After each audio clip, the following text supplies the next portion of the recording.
안녕하십니까. 저는 뉴스핌의 이재창 정치전문기자입니다. 우리 정치의 궤도 이탈이 너무 심각한 상황입니다. 가짜뉴스가 판을 칩니다. 팬덤 정치가 횡행합니다. 강대강 대결로 치닫습니다. 정치의 본질인 대화와 타협은 실종됐습니다. 더 이상 방치할 수 없을 정도로 심각한 상황입니다. 그래서 뉴스핌이 정치 양극화, 국가 리스크가 된 정치 양극화 어떻게 해결할 것인가, 이런 특별 기획을 준비한 까닭이기도 합니다. 오늘은 전문가 세 분 모시고 그 원인과 현실 진단 그리고 해법을 모색해 보도록 하겠습니다. 세 분 소개드립니다. 장윤미 변호사님, 네. 그 다음에 조기동 민컨설팅 전략실장님, 그 다음에 이혜림 고려대 교수님. 정치 커뮤니케이션 전공하셨다고 그랬죠? 네, 정치컴과 전략컴 하고 있습니다. 예, 한번 들어가 보죠. 우선 정치 양극화가 심각하죠. 네. 제가 서두에 이제 말씀드렸지만 이런 문제들 도대체 원인이 뭘까요? 원인부터 한번 말씀을 나눠보면 좋겠습니다. 여러 원인이 있을 것 같은데요. 기본적으로 상대 진영에 대한 혐오 그리고 적대, 이런 게 이제는 자리를 잡은 것으로 보여요. 정치 외적인 환경도 이른바 유튜브 플랫폼들 등도 그걸 강화하면 강화했지 약화하는 방향으로 가고 있지는 않고, 이제 단적인 예로 여야공히 책임이 정치권에 있는데 대통령의 취임이 한 100일 남짓 됐단 말입니다. 그런데 제1야당의 대표는 어쨌든 끌어내야 된다, 탄핵을 해야 된다. 이거는 어떻게 보면은 민주적인 절차를, 왜냐하면 국민이 선출을 한 과정이 아직도 진행형인 부분이 있는데 거기에 대해서 무력화를 이야기하는 거, 그리고 그 부분이 당내 지지자들한테는 어느 정도 또 소구력으로 작용하는 게 지금 양극단의 한 단면을 또 보여주는 현상이 아닌가라고 생각되는데, 원인은 정말 다양하게 있을 겁니다. 이른바 당신과 민심의 괴리가 고착화된 부분이 있죠. 당내 경선을 치러야 어쨌든 전국 단위 선거에 나갈 수 있다라는 점, 여러 구조적인 문제들과 관련해서 오늘 이 소중한 기회를 좀 토대로 좀 의견을 좁혀나갔으면 좋겠다는 생각이 듭니다. 장 변호사님이 당신과 민심의 괴리라고 말씀해 주셨는데 그 부분이 굉장히 좀 포인트인 것 같습니다. 실제로 이 정치 양극화하고 정서적 양극화는 제가 다르다고 좀 이야기를 많이 하거든요. 그러니까 정치 양극화는 유권자의 지형 자체가 굉장히 이념적 양극화되고 중도가 사라지는 걸 정확히 의미하고, 정서적 양극화는 정치적 양쪽에 있는 사람들이 서로 상대방을 굉장히 혐오하고 공존할 수 없다고 생각하는 그런 걸 이야기를 하는데, 정치 양극화는 또 조사를 해보면은 심하지 않습니다. 설문조사를 보통 해보면은 그냥 이념을 보수, 진보, 중도로 한 5점 척도로 나눠서 보통 조사를 하면은, 여론조사에서 재밌는 게 매우 진보 또는 매우 보수라고 답하시는 분들이 한 7% 정도밖에 안 되거든요. 근데 그 비율이 많이 늘어나지도 않습니다. 시계열적으로 보면은 거의 일정하고, 약간 진보 내지는 약간 중도가 또 한 17에서 한 21% 정도입니다. 조사에 따라 틀리지만은. 오히려 재밌는 건 중도가 40%나 되거든요. 그러니까 사실은 유권자 지형은 변하지도 않고 굉장히 두터운 중도층을 갖고 있습니다. 결국 정서적 양극화가 심해지는 거는 정치의 작동 방식 내지는 정당 정치의 구조가 점점점 갈등 유발형으로 바뀌기 때문 아닌가, 이런 생각이 들곤 합니다. 결국은 그 정치를 주도하는 정당이 문제라는 말씀이네요. 우리 이 교수님. 지금 말씀해주신 부분이랑 비슷하게 보고 있는데요. 최근에 이제 동아시아 연구소라든지 아니면 국회 입법조사처 그리고 통계청 등 다양한 곳에서 양극화를 문제 삼아서 이념적 양극화라든지 이런 부분에 대해서 조사를 했지만 어떠한 근거도 제시를 하지 못했는데요. 그 대신에 양쪽의 극단에 있는 사람들에 대한 적대 감정이 굉장히 높은 것으로 나타났습니다. 가령 이제 그 민주당 지지자는 그 국민의힘 지지자에게서 굉장히 정서적으로 적대감을 느끼는 걸로 나타났고요. 그래서 중도에 계시는 분들, 아까도 말씀했지만 저는 46%라고 사실은 최근 EAI 조사에서는 확인을 했는데, 그 양쪽에 있는 사람들 간의 그 정서는 더 극단적으로 공존할 수 없다라고 생각을 한다는 것이 가장 문제가 되고, 더군다나 이 양쪽에 있는 사람들이 왜 더 정서적으로 극단으로 가는 이유는 그 유튜브가 주도하는 어떤 가시성 이라고 봅니다. 아무래도 유튜브 뉴스로 한국 사람들이 가장 뉴스 소비를 많이 합니다. 그래서 근래 한국재단, 한국언론재단이랑 이제 로이터, 그 저널리즘, 그 옥스포드 대학에 있는 그런 연구소랑 한 결과를 보면 유튜브를 통한 뉴스 소비가 한국이 50%예요. 근데 세계 평균은 30% 정도 됩니다. 그렇기 때문에 유튜브가 갖고 있는 어떤 힘이 굉장히 크고요. 그리고 유튜브라는 곳은 어떻게 보면 체류 시간을 가장 높게 잡기 때문에 클릭베이트라든지 자극적인 어떤 컨텐츠가 인기가 많기 때문에 이런 정치 뉴스를 한번 이제 클릭을 하고 강성 지지자일수록 그러한 콘텐츠에 계속적으로 노출되기 때문에 아무래도 그것이 대부분의 여론일 것이다 라고 생각할 수도 있기 때문에 좀 더 정서적으로 극단화되는 게 아닌가 싶습니다. 장동혁 국민의힘 대표가 대표 당선되고 나서 여론의 네. 지형, 여론을 주도하는 지형, 그러니까 뭐 레거시 미디어에서 사실상 이제 유튜브로 넘어갔다 뭐 이런 맞아요. 그런 걸 시사한 적이 있어요. 예, 그런 진단을 했던 적이 네. 있죠. 사무실 자체가 이제 서초동에 있고, 그럼 어르신들이 이제 이어폰 이런 게 조금 이제 익숙치 않으시니까 유튜브를 보면서 다니시는 경우를 보는데 정말 강성 유튜브로 좀 유명한 그런 것들을 많이 보시는구나. 또 제가 지하철을 타면 또 출퇴근을 하면서 만나는 제 또래 분들은 또 엄청 진보 성향의 유튜브를 보시는 걸 많이 목격을 하는 거예요. 그래서 뉴스 소비율이 실제로 대단히 체감이 된다. 그런데 제가 두 분 말씀을 들으면서 생각을 하는 게 중간 지형이 더 탄탄하게 많다는 거잖아요. 중도층이라고 본인을 정치적으로 인식하고 있는 분들. 그럼 양극단의 모습이 어떻게 보면 정치권에 과다 대표되고 있는데 이 유튜브와 관련해서 저도 이제 뭐 정치 패널로도 뭐 왔다 갔다 하고 하다 보니까 실제로 본인 유튜브 채널을 운영하시는 분들을 직접 말씀을 들을 기회가 있는데 이게 수익을 무시할 수 없는 거예요. 기본적으로 사업성을 갖고 있어야 되다 보니까 굉장히 수익이 강성의 목소리를 낼수록 거의 이제 같이 이제 작용한다. 강한 목소리를 낼수록 수익도 많이 창출이 된다. 그러면 그 숫자를 보면 놀라울 정도라서 그거를 본인의 이해관계 때문에 포기를 못하게 되는 게 좀 양쪽에 이게 아까 짚어주신 그 유튜브 생태계의 문제가 아닌가라는 생각도 들더라고요. 최근에 이제 뭐 최근도 아니죠. 그 레베츠키 하버드 교수가 이제 공저로 쓴 네. 그 How Democracy Collapse, 네. 그 민주주의는 어떻게 붕괴되는가. 그 책에 보면 정치 파트너로 인정하지 않고 네. 상대방을 적으로 규정하고 청산 대상으로 생각하고 그다음에 오랫동안 쌓여온 사회적 규범을 무너뜨리고 레베츠키 교수가 쓴 책의 가장 모델이 될 수 있는 나라가 어쩌면 트럼프의 미국이 아니라 대한민국이에요. 그럴 수도 있겠네요. 실제로는 그 모델이 지금 대한민국이 아닌가. 그런 거에 대해서 어떻게 보세요?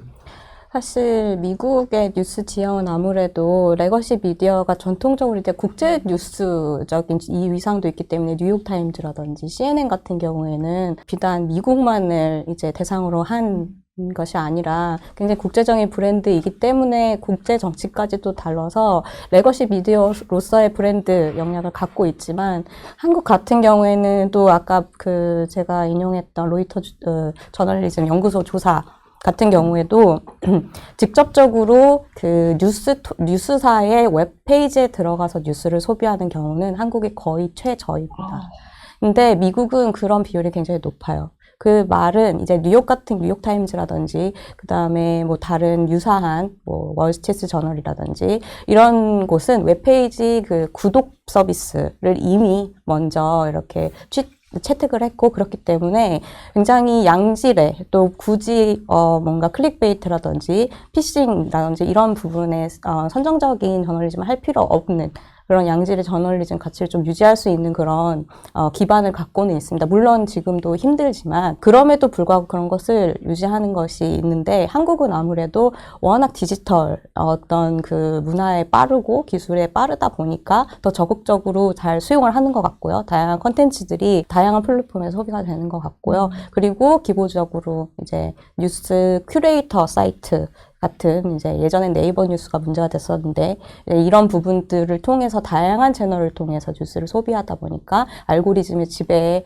영향을 많이 받는 상황이 된 것 같습니다. 지금의 정치 행태, 한국에서 정치 행태를 좀 글로벌 차원에서 좀 볼 필요가 있습니다. 일종 포퓰리즘의 확산이라는 틀에서 볼 필요가 있는데요. 그러니까 요즘 정치학자들이 이야기하는 포퓰리즘은 예전에 80년, 70년대 남미의 어떤 그 페로니즘 같은 그런 사람들 포퓰리즘을 규정했던 어떤 시카고대 사람들과 규정과 다르게 일종의 그 적과 난을 나누고 상대방은 부패한 엘리트가 모여있기 때문에 결국은 순수한 민중을 이끄는 우리의 정치체가 상대를 일종의 몰아내야 된다는 굉장히 양극화된 정치 비전이 점점 그걸 포퓰리즘이라고 규정을 하는데 그런 행태가 점점 늘고 있거든요. 그러니까 한국의 경우만 예가 아닌 게 미국 트럼프가 있고 영국 같은 경우도 브렉시트도 있고 뭐 요즘에 리폼 UPA가 있고요. 뭐 프랑스는 르펜이 있고 그다음에 독일에는 요즘 독일을 위한 대안이라는 AfD 같은 대안이 정당이 있죠. 일본도 이번에 참정당이라고 굉장히 좀 선전하지 않았습니까?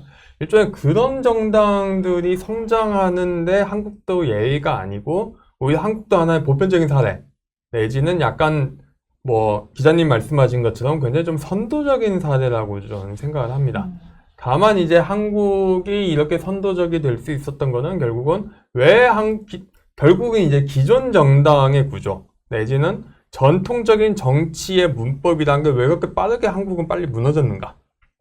좀 유튜브는 저는 오히려 유튜브가 정치를 만들었다기보다는 정치 행태가 오히려 유튜브에 그런 걸 좀 더 강화시키지 않았나 하는 생각을 하고 납니다. 대표적인 게 그 국민의힘의 경우도 그러고 민주당도 그러고 그러니까 실제로 특정한 유튜브 채널이 아주 메이저가 아니면은 특정 정치인의 어떤 그 업앤다운하고 굉장히 궤를 같이 합니다. 대표적인 게 국민의힘에서 이제 그 어떤 정치인이라고 말씀드리긴 뭐한데 어떤 정치인이 이제 좀 많이 이제 다운이 됐는데 그러면서 그쪽에 대한 그쪽 계열의 유튜브라는 게 조회수가 예전에 몇십만까지 갔다가 지금 10만 언더로 떨어져 있거든요. 10만 이하로. 굉장히 어떤 변동성이 심한 걸 보면은 오히려 정당의 문제를 좀 많이 좀 중요하게 생각해야 되지 않나 이렇게 좀 생각을 하곤 합니다. 예, 심각하네요. 네, 정치와 유튜브, 그러니까 유튜브가 원인은 아니고 이제 상호작용이 있다라는 게 정말 이제 와닿고, 그러니까 정치에서도 제가 아까 이제 말씀 주셨던 책이랑 유사한 책이라고 제가 생각이 되는데 어떻게 극단적 소수가 다수를 지배하는가라는 책에서도 보면은 원래는 이제 미국에서도 민주공화당이라고 출발을 했고 별로 이제 이념적인 큰 차이가 없었는데 선거에서 이겨야 되잖아요. 정당은. 그 권력을 갖고 오는 게 최종 목표인 이 집합체니까, 결사체니까.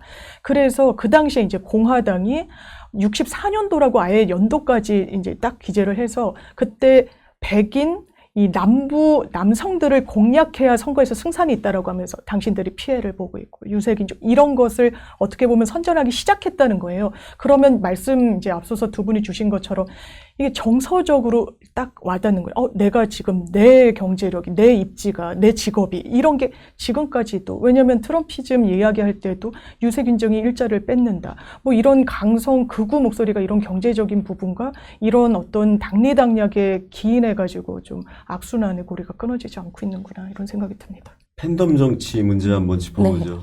이 팬덤 정치와 그 주류 정치의 결합 이게 지금 대한민국 정치를 많이 망가뜨리고 있다. 오히려 코디네이팅 해야 되고 그걸 좀 중화작용을 해야 되는 지도부가 팬덤과 손잡고 사실상 강성 정치를 주도하고 있다. 이래서 양극단으로 치닫는 이런 상황이다. 이게 뭐 현실인 것 같아요. 완전히 요거 한번 짚어보죠. 아무래도 서로를 비난하는 전략, 아까 제가 네거티브 전략에 대해서 말씀을 드렸는데 그런 부분이 계속되게 되면은 일반 유권자들은 정치 회의주의에 빠지게 됩니다. 그래서 정치 전반, 민주주의 전반에 대한 회의성이 굉장히 높아진다고 많은 연구들에서 얘기를 하고 있고요. 그것을 사실 정당이나 정치인들이 정확하게 알고 있어야 될 것 같습니다. 서로를 죽일 수 있는, 정치 자체를 무너뜨릴 수 있는 결과를 나타낼 수 있다는 것을 인식하는 것이 좋을 것 같습니다. 아무리 극단적인 얘기를 하다 보면은 오히려 그게 역효과를 일으킬 수 있다는 거, 잠재적인 유권자들에게 더 오히려 등을 돌리는 현상을 만들어낼 수 있다는 게 굉장히 많은 연구를 통해서 나오고 있거든요. 그렇기 때문에 그러한 위험성이 있다, 리스크가 있다라는 걸 분명히 인식하고 사실상 이제 팬덤 정치에서는 조금 분리가 되어서 좀 공론 정치로 좀 나아가는 게 수기 정치로 나아가는 게 맞다고 생각합니다. 그런데 현실 정치인들이 선택을 하는 거잖아요. 대단히 표를 받아야 전략적인 되니까. 선택인 거예요. 이를테면 내가 이번 이제 내년에 있는 지방선거를 나가려면 본선까지 가려면 이 당내 선거에서 이겨야 되는데 당내 선거에 이 선거 투표인단은 어쨌든 당원들이에요. 당원들은 아까 이제 미국의 사례도 말씀 주셨지만 대한민국도 강성 지지층들이 훨씬 적극적으로 그런 절차에도 참여를 하고 목소리도 많이 내고 그러면 당내 경선에서 내가 일단 선택이 돼야 차후 정치적인 길이 열리니까 그 선택을 전략적으로 하는 거예요. 실제로 고민이 많은 거예요. 그런데 교수님 말씀 주신 대로 본선에 나가면 중도층 마음을 잡아야 되거든요. 근데 중도층 마음을 잡기 전에 그 잡는 시도라도 하기 위해선 강성의 마음을 먼저 잡아야 되는 거예요. 이제 국민의힘에서도 많은 분들이 아니 왜 이렇게 극으로 가냐 강성으로 가냐 이러시잖아요. 대선 때 확인했거든요. 40%가 넘는 지지를.